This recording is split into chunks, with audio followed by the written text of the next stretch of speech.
오늘은 원통한 일을 당할 때라는 제목으로 우리 예레미야 애가 3장 말씀을 중심으로 잠시 말씀을 나누겠습니다. 이 예레미야 애가가 무슨 말입니까? 슬픔의 노래라는 뜻이죠. 이 예레미야 애가는 예레미야가 유다가 이 바빌론에 의해서 멸망당하는 모습을 처음부터 끝까지 다 지켜봅니다. 그리고 그 참혹한 상황을 그도 스스로 몸소 경험하면서 하나님께 애가 슬픔의 노래를 부르고 있는 성경이 바로 이 예레미야 애가 말씀인데, 총 5장으로 구성된 성경인데 이 5장 중에 중심이 이 3장입니다. 이 3장에 보시면 백성들의 죄악으로 말미암아 예루살렘이 무너지고 또 많은 이들이 이방인들의 손에 죽임 당하는 그 비참한 현실을 앞부분에서 그대로 하나님 앞에 아뢰입니다. 하나님, 우리를 좀 보십시오.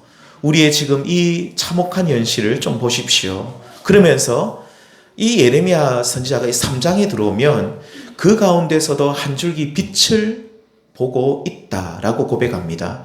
다시 말하면 폐허가 된 예루살렘 성읍 중심에 서서 슬픔의 애가를 이 선지자가 부르면서 그 가운데서도 소망을 발견하는데, 그 소망이 무엇입니까?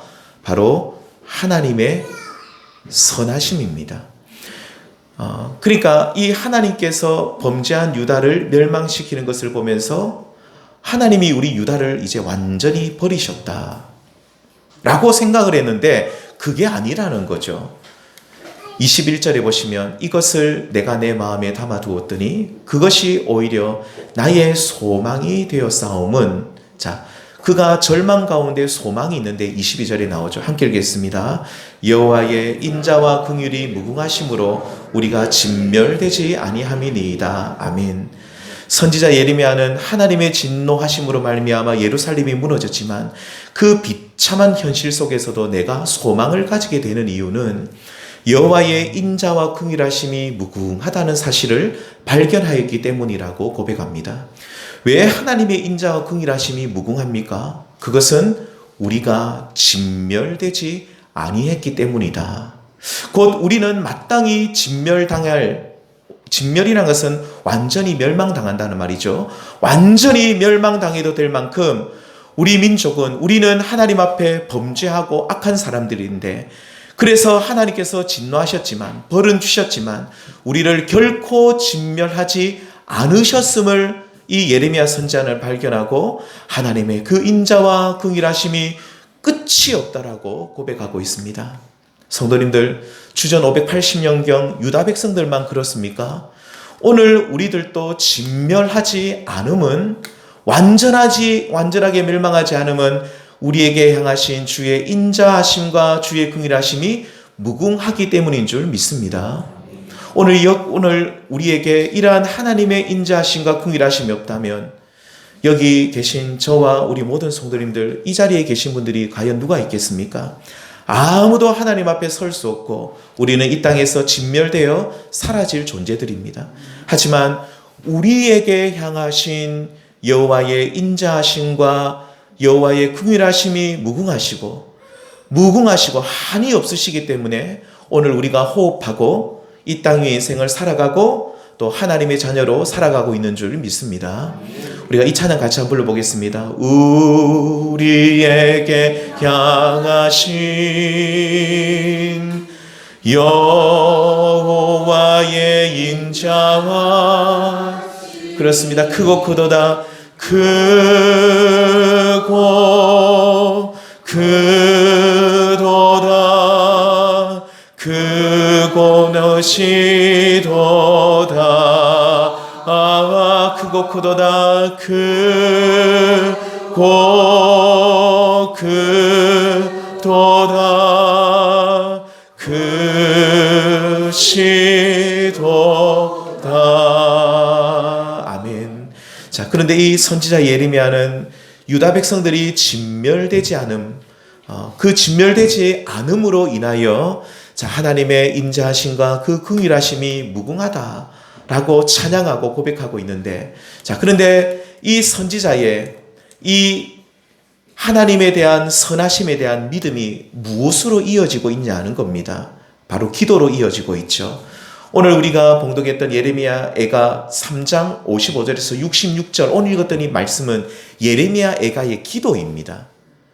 그러니까 앞부분 3장 앞부분에서 특히 3장 22절에서 하나님의 인자와 긍휼하심이 무궁하다라고 고백했던 예레미야는 하나님의 인자와 그 긍휼하심이 무궁하기 때문에 하나님 앞에 긴 기도를 올려드리고 있는 것이죠. 어떤 기도를 올리고 있느냐? 바로 이런 기도를 올리고 있습니다. 함께 읽겠습니다. 시작. 여호와여 나의 억울함을 보셨사오니 나를 위하여 원통함을 풀어주옵소서. 하나님의 인자하심과 긍휼하심을 믿고 선지자가 어떤 기도를 드리냐면 하나님 제가 지금 너무 억울하고 원통한 일을 당하였는데 하나님 이 원통함을 풀어주옵소서라고 기도를 드립니다. 이 원통함이 얼마나 큰지 55절에 보시면 심히 깊은 구덩이다 라고 고백을 하고 옵니다. 그러니까 사람들로 인해 원통한 일을 당했는데 이 일은 자신의 힘으로 해결할 수 없는 결코 헤어날 수 없는 심히 깊은 구덩이와 같아 라고 말씀하고 있는 것이죠. 그리고 지금 예레미야 선지자가 하나님께서 이 구덩이에서 건져내 주실 것을 확신하고 있는 이유가 또 한 가지 있습니다. 그것은 과거 하나님께서 자신을 건져주셨던 경험이 있었기 때문이죠. 사람들에게 억울하고 원통한 일을 당해서 실제로 물 없는 웅덩이에 예레미야 선지자가 빠뜨려집니다. 죽을 위기에 처했을 때 하나님이 자신을 건져주신 경험이 있었습니다. 예레미야 38장에 보면 나옵니다. 유다의 마지막 시드기야 왕 때에 예레미야 선지자가 백성들을 향해서 뭐라고 외칩니까? 여러분 얼마 있지 않으면 이 회개치 않는 여러분들 이 유다는 곧 멸망할 겁니다. 그러면서 얼마 있지 않으면 멸망당할 것이기 때문에 여러분들 바벨론에게 항복하십시오 라고 이렇게 선지자가 하나님의 뜻을 선포하니까 왕과 신하들이 얼마나 이 예레미야를 미워하고 싫어했는지 모릅니다. 그러면서 그를 핍박하고 죽이려고 물 없는 웅덩이에 그를 실제로 빠뜨려 버리는데 거기서 굶어 죽으라는 겁니다. 정말로 억울하고 원통한 일을 당했는데 이때 구스인 에벳멜렉이라는 사람이 나타나서 예레미야를 웅덩이에서 건져줍니다. 하나님이 건져준 겁니다. 그래서 그는 다시 살아나서 마지막으로 또 백성들에게 하나님의 말씀을 전했다라고 기록하고 있습니다. 자, 이렇게 예레미야 선지자는 자신이 깊은 웅덩이에서 건져냄을 경험했기 때문에 죽을 위기에서 살아난 경험이 있었기 때문에 하나님께서도 이번에 자신이 처한 원통한 일, 깊은 웅덩이와 같이 빠져나올 수 없는 이 원통한 일에서 하나님이 건져내 주실 것을 믿고 기도하고 있는 것이죠. 성도님들, 오늘 우리는 이 땅에서 원통한 일을 경험할 수 있습니다. 선지자 예레미야가 경험했던 원통한 일은 뭡니까? 그를 향해서 끊임없이 사람들이 비방하는 겁니다. 음모를 꾸며서 넘어뜨리게 하는 일입니다. 59절에서도 하나님 나의 원통함을 풀어주옵소서라고 기도하는데 이어서 60절에 보시면 그 원통함이 무엇인지를 이렇게 말하죠. 그들이 내게 보복하며 나를 모해함을 주께서 다 보셨나이다. 61절에 여호와여 그들이 나를 비방하며 나를 모해하는 모든 것. 그러니까 선지자는 자신을 향해서 비방하는 말, 잘못한 일이 없는데 보복하려 하는 자들을 만났다라고 합니다. 또 그들이 선지자를 모해한다. 이 모해한다는 말은 무슨 말입니까? 음모를 꾸며서 죄 없는 사람을 죄인으로 만들어버린 것을 모해한다라고 하죠. 이렇게 선지자는 끊임없이 중상모략, 음해로 원통한 일을 겪고 있었던 것입니다. 나는 하지도 않았는데 했다라고 하고 나는 분명 다른 사람들을 향해서 나쁘게 대하지 않았는데 일어나 보니 사람들이 나를 손가락질하며 너는 나쁜 사람이라고 지금 나를 향해 비방하고 있는 것이죠. 그리고 우리가 예레미야 애가 말씀을 읽을 때 반드시 주의하고 기억해야 될 부분이 뭐냐면 이 선지자가 나라는 1인칭 대명사를 계속 내가라는 말을 많이 쓰고 있지만 예레미야 애가를 기록한 선지자 예레미야는 자기만 말하는 것이 아니라 이 내가는 누가 포함되어 있냐면 바벨론 제국에 의해서 멸망당한 자신의 조국 이 유다를 함께 포함해서 나라고 말하고 있습니다.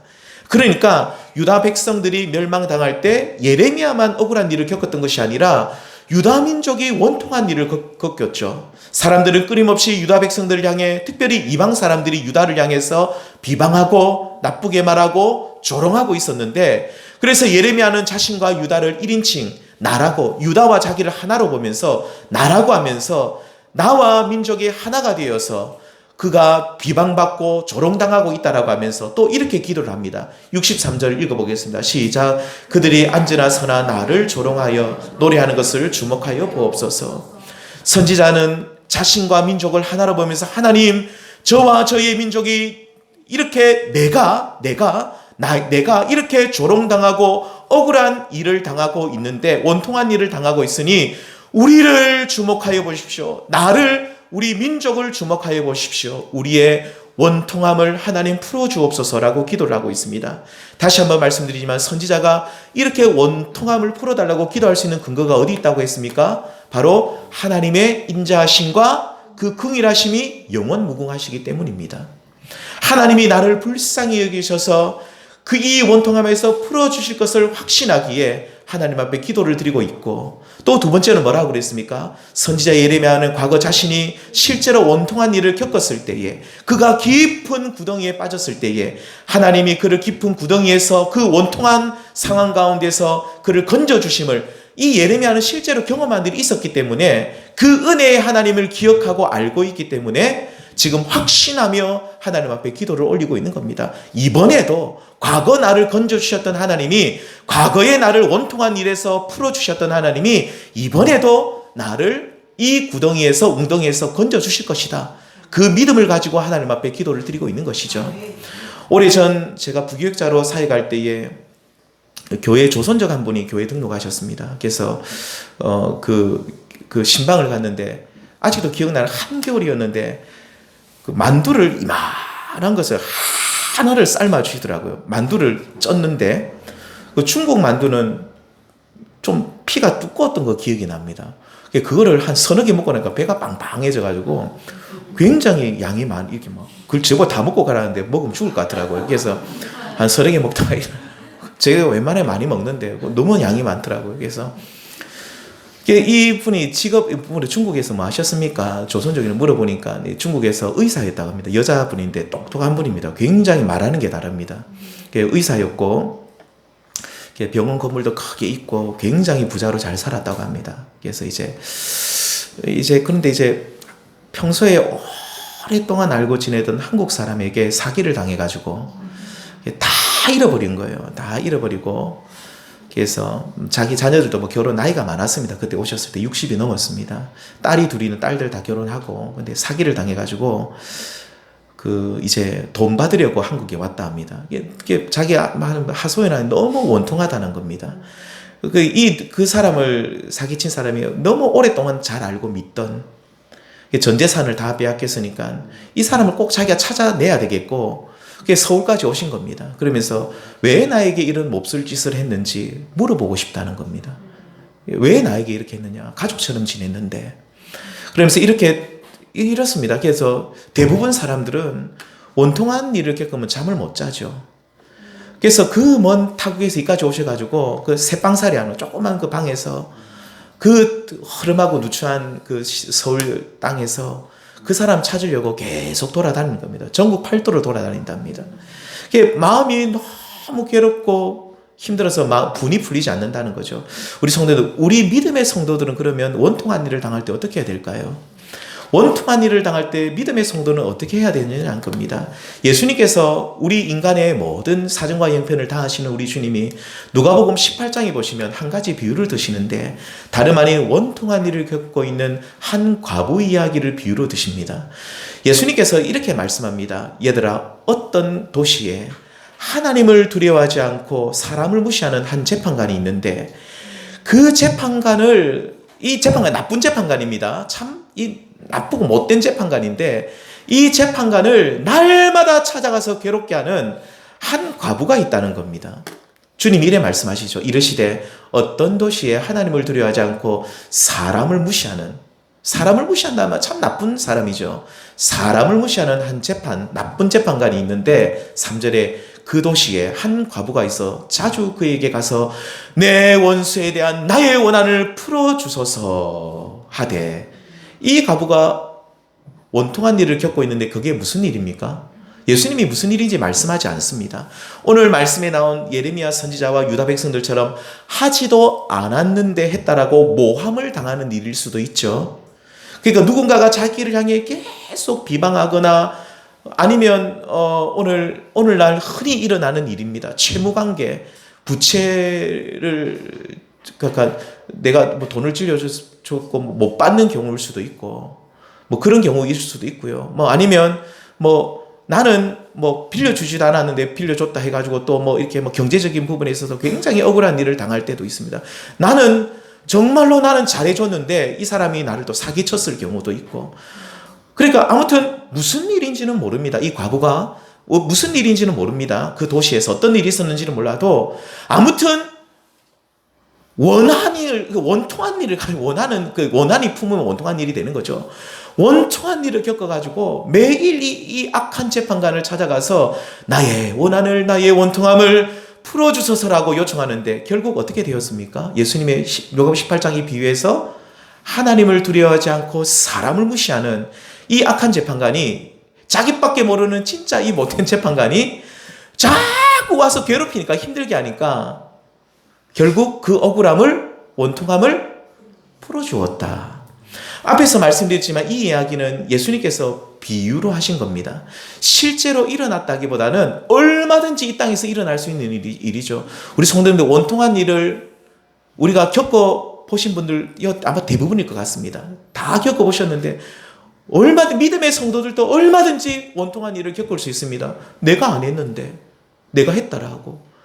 나는 이 사람에게 잘 대해줬는데 뒤통수 치고 그리고 나는 분명히 진짜 이 사람이 이렇게 좋은 마음으로 이렇게 돈을 빌려줬다든지 돈 빌려주지 말라고 했는데 우선 절대 빌려주시면 안 되시지만 어떻게 하다 보니까 어떻게 내가 빌려주게 되었는데 그래서 이 채무관계를 져가지고 또 억울한 일을 당하고 아무튼 우리도 믿음의 성도들도 이 땅에서 억울한 일을 당할 수 있는데 주님이 얼마든지 너희들도 당할 수 있는데 이 비유를 통해서 예수님께서는 도대체 억울한 일을 당하는 성도들이 어떻게 하기를 바라시냐는 겁니다. 주님이 이 비유를 주신 것은 너희들이 억울한 일을 원통한 일을 당할 수가 이 땅을 살아보면 당할 수 있을 때 어떻게 해야 되느냐 분명히 말씀합니다. 1절 함께 읽겠습니다. 시작. 예수께서 그들에게 항상 기도하고 낙심하지 말아야 할 것을 비유로 말씀하여. 자, 이 비유를 주신 목적은 뭐냐면 매일 악한 재판관을 찾아가는 과부처럼 우리들도 억울한 일, 원통한 일을 당할 수 있는데 그럴 때 너희는 뭐 하라고요? 항상 기도하라는 겁니다. 낙심하지 말고 기도하라는 거죠. 그러면 7절에 하물며 하나님께서 그 밤낮 부르짖는 택하신 자들의 원한을 풀어주지 아니하시겠느냐? 그들에게 오래 참으시겠느냐? 무슨 말씀입니까? 악한 재판관이라도 매일 찾아오는 과부의 억울함을 풀어주었다면 우리 하나님은 악한 재판관입니까? 선한 재판관입니까? 우리 하나님 앞에서는 악이라는 말을 붙일 수 없습니다. 우리 하나님은 절대 선이십니다. 영원 무궁토록 선하신 분입니다. 악이 없으신 분이죠.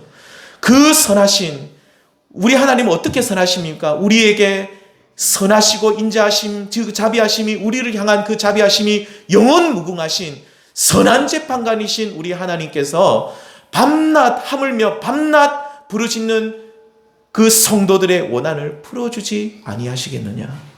악한 재판관도 풀어준다고 한다면 선한 재판관이신 우리 하나님, 그 자비와 인자하심이 무궁하신 우리 하나님이 우리가 밤낮 부르짖는 그 원통함을 하나님이 풀어주지 아니하시겠느냐? 그러면서 하나님은 우리에게 말씀합니다. 하물며 풀어주지 아니하겠느냐? 그러니 너희들이 나에게 나와 밤낮 부르짖고 기도하여라. 내가 너희의 원통함을 풀어주겠다라고 분명히 우리에게 약속해주고 있습니다. 사랑하는 성도님들, 하나님을 아버지로 고백하며 믿고 따르는 성도는 억울한 일을 당할 때, 원통한 일을 당할 때 하나님을 모르는 사람들과 전혀 다른 방법으로 해결합니다.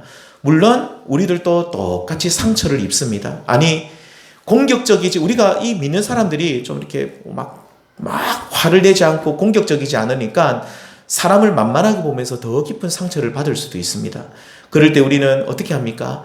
하나님 앞에 나아가 오늘 본문에 나온 예레미야 선자처럼 예레미야 선자가 이렇게 기도했죠. 주여 저들의 악함을 보시고 나의 원통함을, 나의 억울함을 풀어주옵소서라고 그렇게 우리가 기도해야 됩니다. 조용하고 은밀하게 기도를 드려야 되는 것이죠. 오늘 이 악한 재판관을 찾아갔던 이 억울한 일을 당했던 과부처럼 우리들도 날마다 선한 재판관이신 우리 하나님 앞에 나아가 날마다 간구해야 됩니다. 어떤 분들은 기도하실 때에 큰 소리로 들으라고 어떤 사람의 이름을 실명하시는 분들이 있습니다. 제가 아는 목사님이 그러더라고요. 그 목사님이 교회에서 이렇게 좀 어려운 일을 당했는데, 그 목사님이 어려운 일을 당했는데, 그러니까 이제 몇몇 성도들이 목사님을 좀 별로 안 좋아해서 그 어떤 집사님이 기도하실 때 특히 사모님이 마음에 안 드니 사모님의 이름을 크게 부르면서 누구 사모님이 하나님 앞에 죄를 짓고 다 들으라고 막 큰 소리로 막 오만 동네 사람 다 들으라고. 우리 성도는 그건 기도가 아니죠. 우리 성도님들은 그런 분들이 없더라고요. 아무도 그런 분들은 안 계신데, 그거는 기도가 아니라 예수님이 말씀하신 바리새인의 기도고, 그것은 하나님이 가증히 여기시는 언어 폭력입니다. 우리는 악을 악으로 대항하는 것이 아니라 은밀하게 조용하게 하나님 앞에 기도를 드려야 됩니다. 하나님이 큰 소리 친다고 우리 기도를 듣고 조용하게 기도한다고 안 듣고 그런 건 아니죠. 우리가 하나님 앞에 더 집중하기 위해서 때로는 크게 기도할 수도 있지만, 우리가 크게 기도하든 작게 기도하든 하나님은 은밀한 가운데 다 들으시는 우리 아버지십니다. 우리가 은밀하게 조용하게 나아가 아무도 알지 못하는 그 아픈 마음을 부여잡고 애통하며 기도하면 하나님이 그래 내가 네 다 안다. 내가 너의 그 어려운 형편 다 아니까 내가 너를 도와주겠다라고 하시면서 하나님이 우리의 삶의 그 모든 문제를 하나씩 다 해결해 주시는 선하신 하나님이십니다. 누가복음 18장에 나온 억울한 일을 당한 과부는, 그는 악한 재판관이지만 매일매일 다 들어줄 것을 매일 나아갔다면 하물며 우리에게 선한 재판관이 우리에게 계시니 우리는 억울하고 원통한 마음과 상황을 기꺼이 기쁜 마음으로 해결해 주시는, 귀찮아서 해결해 주는 것이 아니라 기쁜 마음으로 해결해 주시는 하나님이 우리 가운데 계시니 우리는 하나님께 날마다 나아가 너희의 억울함을 하소연하라고 주님이 말씀하고 있습니다. 하나님 저를 불쌍히 여겨주십시오 라고 기도하시되 하나님의 긍휼하심과 인자하심을 믿고 담대히 기도하라고 하시죠. 또 과거에 너희를 구원해 주신 일이 있다면 그 은혜의 기억을 소환해라. 너희 그 기억을 소환해서 기도하라고 말씀합니다. 그렇게 하면 하나님께서 속히 너희의 원통함을 풀어주신다 약속하시죠. 말씀 맺겠습니다. 오늘 우리는 예레미야 애가에 나오는 유다 백성들과 예레미야처럼, 또 오늘 이 누가복음에 나오는 이 과부처럼 억울하고 원통한 일을 만날 수 있죠. 우리가 잘못해서 받는 벌, 우리가 잘못해서 당하는 일은 사실은 우리가 죄를 지었을 때는 거기에 대한 합당한 벌을 받는 것은 어떻게 보면 당연합니다. 그래서 거기에 대해서 억울할 필요는 없죠. 그런데 우리가 잘못한 것이 없는데 끊임없이 조롱당하고 무엇인가 부당한 대우를 받게 되면 우리 안에 원통함이 생기게 됩니다. 사람 다 똑같습니다. 모든 사람이 다 원통한 마음을 가질 수 있습니다. 그게 결국 나쁜 것만은 아닙니다. 하지만 이 모든 것들을 선지자 예레미야는 하나님께 기도함으로 풀어나가죠. 여호와여 나의 억울함을 보시옵소서. 저 악한 자들을 보시옵소서. 두 가지를 보라고 합니다. 나를 보시고 저 악한 자들을 보시고. 하나님 그래서 나의 원통함을 풀어주십시오. 하나님께서는 예레미야의 기도를 들으셨고 그의 머리를 들으셨고 그 원통함을 풀어주셨습니다. 자, 우리 성도님들, 그런데 그러면서 우리 성도님들, 우리 믿음의 성도는 하나님 앞에 원통함을 풀어달라고 할 때 꼭 기억해야 될 것이 뭐냐면, 우리가 기도할 때는 반드시 이 기도가 들어가야 됩니다. 하나님, 내가 원통하고 억울한데 풀어주십시오. 이렇게만 기도하시면 안 되고 한 단계 더 나가야 되는, 그게 뭐냐면 하나님의 공의가 집행되게 하여 주옵소서. 그러니까 원통함을 두고 기도할 때에 어떤 분들은 제가 가만히 들으면 자기가 잘못한 게 많아요. 근데 억울하대요. 물론 기도하십시오. 그런데 하나님의 기도는 하나님께서는 어떻게 응답하시냐면 공의롭게 판단하셔서 응답하십니다. 내가 잘못한 것이 있으면요, 하나님은 때로는 나를 책망하십니다. 그리고 저 상대방이 잘못한 것이 있으면 거기에 대해서 또 하나님이 반드시 거기에 대해서도 하나님께서 반드시 풀어주시죠. 그래서 우리의 기도는 하나님 나의 원통함을 풀어주옵소서라고 하면서 반드시 어떤 기도를 하나님 그렇지만 하나님 이 모든 상황을 하나님이 다 아시고 판단하시니 하나님 모든 것을 공의롭게 하나님께서 정의롭게 판단하셔서 하나님 이 문제를 해결해 주십시오. 그렇게 기도할 때 하나님은 나의 원통함도 풀어주시고 뿐만 아니라 저 악한 자들이 있다면 악한 자들도 심판하시고 그리고 더 나아가셔서 내가 잘못한 것이 있으면 성령께서 나의 그 억울하고 원통한 마음을 깨닫게 해주신다는 사실을 기억하시면서 우리의 기도가 원통함을 풀어달라는 그 기도를 넘어서 하나님의 공의를 구하시는 그런 기도를 드리시는 우리 모든 성도님들 될 수 있기를 우리 주님의 이름으로 축원드립니다. 기도하시겠습니다. 하나님 감사합니다. 오늘 우리는 이 땅을 살아갈 때에 때로는 억울하고 원통한 일을 겪을 수 있는 것을 우리는 알고 있습니다. 하지만 우리는 오늘 또 억울하고 원통한 일을 당할 때 세상 사람들처럼 세상적인 방법으로 해결하는 것이 아니라 오직 하나님의 인자하심과 긍휼하심을 믿고